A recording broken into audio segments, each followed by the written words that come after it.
Equatio is a great Chrome extension to use when you're trying to show your thinking and all of the steps when multiplying and dividing fractions. So here's how it works. You just go to the Chrome store, and if you already don't have it, you can download it. In the search bar, you'll just type Equatio, and it should show up. Now you'll add it to your Chrome, and then once it's added, all you'll do is click on the little puzzle piece up here, find Equatio, and you'll notice it shows up at the bottom here. So let's say that your question was, what is a third of a half?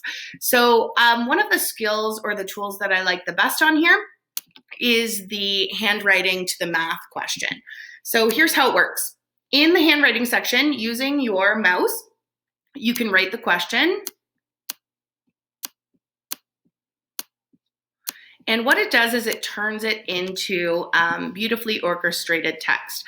Then you go to the insert math section and it puts it onto your slideshow. You can make it larger or smaller, however you want to do it. When you're multiplying fractions, of course, you'll want to show the different steps that you're using.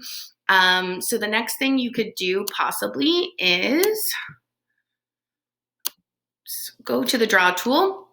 You might want to draw an equal sign, and then you can see that it adds it to it right there. After that, if you notice that it deletes or it goes away, you can delete and start again. So all of these are different things that you can do, and you can keep inserting the math step by step by step in order to get to your answer. Remember that you'll have to show all of the steps when it comes to doing this math, and you just keep pressing the clear button. So when you complete this answer, you would show this, insert it, and put it where it belongs in our process here. So you can show all of the steps using Equatio, and it makes it so much easier to work with fractions. So try this draw tool, handwriting recognition, to help you go through all the steps and explain how to multiply and divide fractions.